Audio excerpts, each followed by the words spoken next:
Hello everyone. तो कैसे हैं आप लोग? Hope you all are doing great. Well, today we will start a new topic that is various items not included in the national income. बेटा आज बात करेंगे कि कौन कौन सी बातें नेशनल इनकम निकालते में ऐड होती हैं और कौन कौन सी बातें ऐड नहीं होती। तो पहले टॉपिक लिखा है नॉट इंक्लूडेड, ये वो सारी बात पढ़ेंगे जो हमारी ऐड नहीं होती। आइए पहली बात कौन सी लिखी मेरे बेटा? ट्रांसफ़र इनकम, इसे बोलते हैं ट्रांसफरेबल या फिर ट्रांसफ़र इनकम एंड पेमेंट। वो वाला पैसा जो मैंने ट्रांसफरेबल यानी फ्री के अंदर मुझे मिल गया, स्कॉलरशिप हो गई या आपकी एज एग्जांपल कह सकते हैं हम ओल्ड एज पेंशन हो गई, ये पैसा जो हमें फ्री में मिल गया तो बेटा वो हमारा ऐड नहीं होता। दूसरा लिखा है बेटा आप लोगों को कंपल्सरी ट्रांसफ़र पेमेंट। कंपल्सरी क्या होता है कि आपका जिस पे आपको इंटरेस्ट मिल रहा है, कैपिटल गेन हो रहा है या आईडीटी, इसे बोलते हैं इंटर डिपार्टमेंटल ट्रांसफर्स। ये क्या होता है? ये एक एग्जांपल मैंने आप लोग को दे रखा है कि आपकी कंपनी पर कुछ मतलब इंटरेस्ट आ रहा है, आपकी कंपनी के अच्छा होने का उससे कुछ मतलब कैपिटल गेन मिल रहा है, कुछ फ़ायदा आपको हर साल अपनी बिल्डिंग का हो रहा है, अपने ऑफिस का हो रहा है, तो बेटा वो आप लोगों का ऐड नहीं होगा। क्यों? क्योंकि वो आपको फ़ायदा फ्री में मिल रहा है। ठीक है, आपका अगर एक घर है, वो आपका एक घर अच्छी जगह पर है और हर साल आपको उस घर के पैसे ज़्यादा मिलते हैं, तो भाई वो पैसे जो ज़्यादा मिल रहे हैं आप लोग को मेरे बेटा, वो नेशनल इनकम के अंदर ऐड नहीं होंगे। क्यों? क्योंकि वहाँ पे कोई मेहनत थोड़ी कर रहे हो आप लोग, वो तो कैपिटल गेन है आपका, टाइम के हिसाब से उसके पैसों के रेट बढ़ रहे हैं। ठीक है, तो वो वाला पैसा भी ऐड नहीं होता। थर्ड देखते हैं। थर्ड लिखा हुआ है sale and purchase of financial assets, यानी शेयर्स का पैसा, डिबेंचर्स का पैसा। मैंने प्रिकॉशंस के अंदर भी आपको बताया था, ये भी हमारा ऐड नहीं होता। फोर्थ लिखा है बेटा विनफॉल गेन का पैसा, जो पैसा आपको लक बाय मिलता है, जैसे कि लॉटरी आपकी लक बाय लक आती है, हॉर्स रेस के अंदर आपको पैसा जीत गए वो भी आपका बाय लक मिलता है, या किसी जन्नत फिल्म की तरह इमरान भाई की तरह मैं इमरान भाई बोलता हूँ हालांकि इमरान हाशमी को, तो भाई इमरान हाशमी की तरह आपने जन्नत मूवी के अंदर मैच पर पैसा लगाना शुरू कर दिया और लक बाय चांस आप बहुत अमीर बन गए, तो वो वाला पैसा भी आपका वहाँ पर ऐड नहीं किया जाएगा। ठीक है, क्योंकि बाय लक आप लोग को मिल रहा है। और फिर क्वेश्चन मेरा लिखा हुआ है नॉन मार्केट ट्रांजेक्शन्स, यानी मेरे घर में मम्मा जो काम कर रही हैं, क्या मैं उनको उस काम के बदले पैसा प्रोवाइड कर रहा हूँ? नो सर, खाली काम तो कर रही है ना, तो उनका काम मार्केट की ट्रांजेक्शन नहीं है, यानी उनको उस काम के बदले पैसे नहीं मिलते, तो वो वाला काम भी उनका यूज़ नहीं होगा नेशनल इनकम के अंदर। समझ गया? सिंपली बात है सिर्फ कि मम्मा का काम भी ऐड नहीं होगा, विनफॉल गेन का पैसा भी ऐड नहीं होगा, सेल परचेस शेयर डिबेंचर्स भी ऐड नहीं होंगे। ठीक है, ये क्यों नहीं होंगे? शेयर डिबेंचर्स प्री क्वेश्चन के अंदर बता दिए थे, बट फिर भी चलो जो लोग वहाँ नहीं गए यहीं समझ लीजिए। शेयर डिबेंचर्स का पैसा होता है मेरे बेटा कि आपने किसी कंपनी की हिस्सेदारी ले ली, अब उस कंपनी को प्रॉफिट हो लॉस हो, आपको तो प्रेफरेंस शेयर्स एज अ फ़ायदा मिलता ही रहेगा ना। ठीक है, तो मतलब ये पैसा भी ऐड नहीं होगा, सिर्फ ये आप समझ लीजिए। क्वेश्चन नंबर 6 लिखा हुआ है sale and purchase of second hand goods, आपने कोई सेकंड हैंड गुड्स लिया वो भी ऐड नहीं किया जाएगा। क्यों? क्यों सर? जब फर्स्ट टाइम वो गुड्स लिया होगा किसी ने, उसकी वैल्यू ऑलरेडी नेशनल इनकम के अंदर ऐड हो चुकी होगी। सेकंड देखते हैं इंटरमीडिएट कंजप्शन। इंटरमीडिएट गुड्स कौन से होते हैं? यहाँ लिखा हुआ है कि वेजिटेबल परचेज बाय सेलर, के सेलर ने वेजिटेबल्स को बेचने के लिए परचेज करा, बट वो तो भी फाइनल नहीं हुई ना कि उसने खरीदी वो आगे बेचेगा, जो उससे लास्ट टाइम खरीद लेगा तो बेटा वो हमारा ऐड होगी, तो इंटरमीडिएट वाला पैसा हमारा ऐड नहीं होता। 8 और 9 पॉइंट समझ लीजिए, ये क्या कहता है 8-9 पॉइंट? बेटा 8-9 पॉइंट के अंदर लिखा हुआ है आपका कैपिटल गेन और कैपिटल लॉस। वही अभी पीछे बता के आ रहा हूँ कि आपकी बिल्डिंग थी, उस बिल्डिंग के पैसे बढ़ गए, अब आपने कुछ करा थोड़ी है, वो तो टाइम के साथ पैसे बढ़ गए, तो कैपिटल गेन वो वाला पैसा भी ऐड नहीं होगा। कैपिटल लॉस, आपकी बिल्डिंग 10 लाख रुपए की थी बट अभी वो 5 लाख की बची है सिर्फ उसकी वैल्यू, क्या उसका लॉस ऐड होगा? नहीं सर, उसका लॉस भी ऐड नहीं होगा। और क्वेश्चन नंबर हमारा 10 क्या कहता है? नेशनल डेट इंटरेस्ट, ये क्या होता है कि पास सुनो, अगर आपने कमर्शियल बैंक से लोन उधार लिया और उस लोन पर मतलब ऑब्वियसली मतलब पैसा उधार लोगे मैं गलत सेंटेंस बोल दिया, कि आपने लोन लिया कमर्शियल बैंक से और कमर्शियल बैंक को बदले में इंटरेस्ट पे कर रहे हो, तो वो वाला इंटरेस्ट भी आपका ऐड नहीं होगा कमर्शियल बैंक पर, यह ना ही हमारे नेशनल इनकम के अंदर। सुन लीजिए क्यों। कमर्शियल बैंक जो उधार पैसा लेती है बेटा, वो लेती है आरबीआई से। अब जो आरबीआई को पैसा, देखो सुनो क्या होता है सिस्टम, सुनो सिस्टम यहाँ पर समझो। ये मैं हूँ, मैं पैसा लेने किसके पास गया? कमर्शियल बैंक के पास। कमर्शियल बैंक पैसा लेने किसके पास जाती है? सेंट्रल बैंक के पास, आरबीआई के पास। सी फॉर सेंट्रल, मैं शॉर्ट फॉर्म लिख रहा हूँ।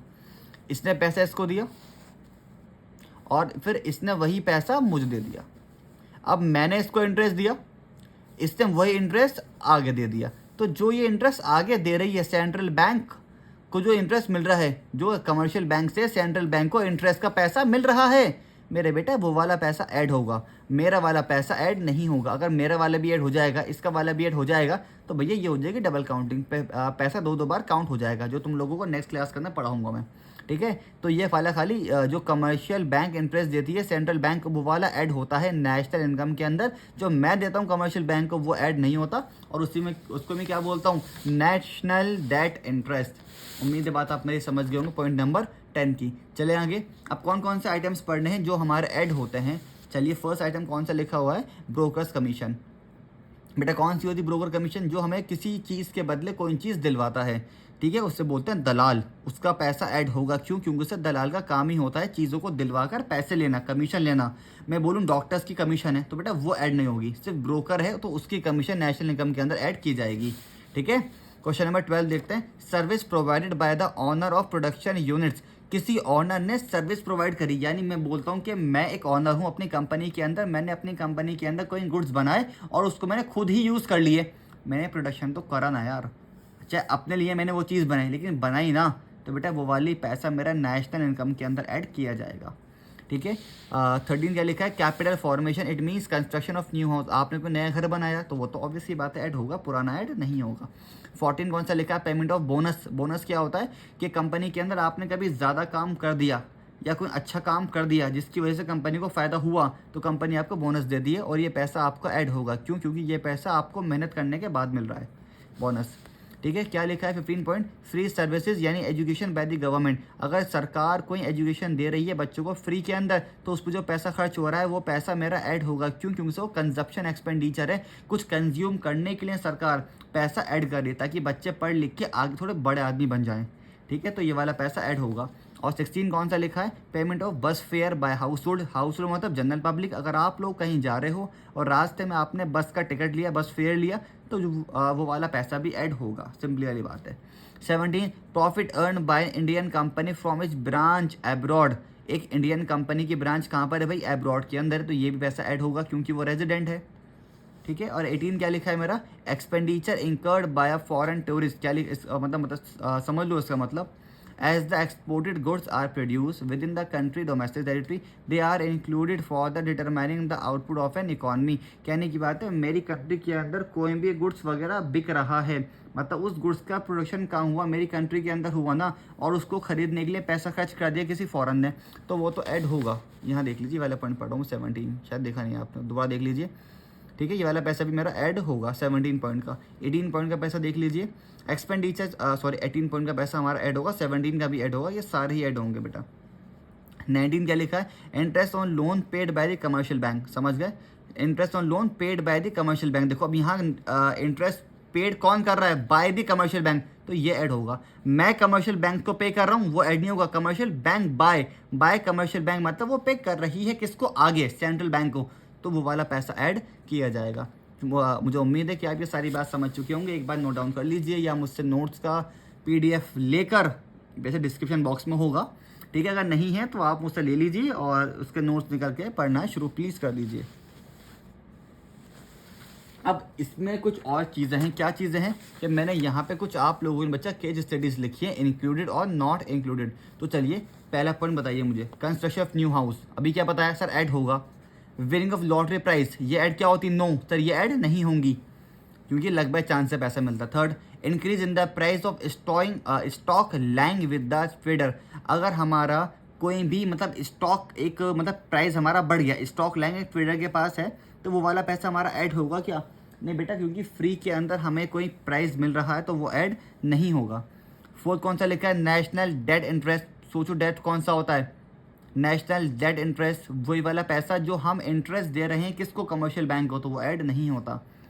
Rent free house given to the employ by an employer, कि भाई क्या हुआ कि हमारे मालिक ने जिस कंपनी में काम करता था, मुझे उसने पैसों के अलावा एक घर भी दे दिया, रेंट फ्री, कि भाई यहाँ पे रह सकते हो, आपको रेंट देने की ज़रूरत नहीं है, क्वेश्चन नंबर 5 के अंदर, तो भाई वो वाला पैसा भी मेरा ऐड होगा, क्योंकि सैलरी या सैलरी के अलावा मुझे जो भी मिलता है कंपनी से वो मेरा नेशनल इनकम के लिए ऐड होगा। क्यों? क्योंकि सर मैं कंपनी को काम दे रहा हूँ, मेहनत कर रहा हूँ, तभी तो वो मुझे पैसा और पैसों के अलावा कुछ बेनिफिट्स दे रही है। क्वेश्चन नंबर 6 देखते हैं बेटा, profit earn by the branches of a foreign bank in India. Foreign banks की कुछ ब्रांचेज हैं कहाँ पर, इंडिया के अंदर, तो वो पैसा ऐड नहीं होगा, इंडिया के अंदर तो है ना, लेकिन है फॉरेन बैंक की, तो वो पैसा हमारे इनकम के अंदर ऐड नहीं होगा। 7 कौन सा लिखा है, food purchase by a foreign tourist at a hand in new Delhi. कि हमारी न्यू दिल्ली के अंदर कुछ वहाँ पे फॉरेन ने आके गुड्स परचेज किया, तो वो गुड्स बन कर रहा है, इंडिया के अंदर तो बन रहा है ना, तो वो ऐड होगा। Rent receive by an Indian resident on their buildings rented out of the foreigner in India. तो वही वाली बात है कि रेंट रिसीव हुआ एक इंडिया रेजिडेंट को on their building rented out to the foreigner in India. एक मेरी बिल्डिंग थी, मैंने अपनी बिल्डिंग एक अंग्रेज़ को दे दी इंडिया के अंदर ही, तो भाई उस पर मुझे पैसा मिल रहा है, तो ऑब्वियस ही बात ऐड होगा, वो बिल्डिंग तो मेरी है ना और इंडिया के अंदर भी है। 9th देखते हैं, free medical facilities by the employer. बेटा ये वही है कंपनसेशन की तरह, या मुझे सैलरी और सैलरी के अलावा मिलने वाले बेनिफिट्स, तो मुझे क्या मिल रहा है कंपनी के अंदर, फ्री मेडिकल, तो ये चीज़ भी ऐड होगी। Durable goods purchase by the house hold, goods durable हो या नॉन ड्यूरेबल हो, सारे गुड्स हमारे बेटा वो हाउस होल्ड परचेज कर रहा है, मीन्स कंज्यूमर परचेज कर रहा है एक तरीके से, तो वो ऐड किए जाएंगे नेशनल इनकम के अंदर, क्योंकि वो फाइनल गुड्स होते हैं। और 11 पॉइंट कौन सा लिखा है, profit earn by Indian bank from each branch abroad. Indian banks की ब्रांच कहाँ पर है, इंडियन बैंक की ब्रांच सर अब्रॉड के अंदर है, तो एक ब्रांच भी बेटा मेरी क्या है, रेजिडेंट। अच्छा नेशनल इनकम होती क्या है, जो पैसा इंडिया के अंदर भी कमाया जाए और एक रेजिडेंट के द्वारा इंडिया के बाहर भी कमाया जाए, ठीक है। 13 देखते हैं कौन सा लिखा हुआ है, 13 बेटा, milk purchase by sweet shop to make a milk cake. Milk cake बनाने के लिए हमारे कुछ लोगों ने दूध खरीदा, तो भाई इंटरमीडिएट गुड्स है, क्योंकि उसने दूध का मिल्क केक बना के बेचेगा ना, तो वो भी ऐड नहीं होगा। और लास्ट क्या लिखा है, मैंने receive from the sale of second hand goods, मैंने कोई सेकेंड हैंड गुड्स खरीदा, तो उसका पैसा भी ऐड नहीं होगा। एक बार देख लो भाई, सारी बातें पढ़ लो, सुन लो, समझ लो, यस और नो। कुछ दिक्कत यहाँ तक तुम लोगों को बात समझ में आ गई है भाई? चले आगे अब। तो आज की वीडियो के अंदर इतना ही पार्ट रखता हूँ, मुझे उम्मीद है कि आप थोड़ा सा बेसिक समझ पाए होंगे आज की क्लास का, और मैं थोड़ा स्पीड में नहीं बोला हूँगा, हाँ ठीक है ना।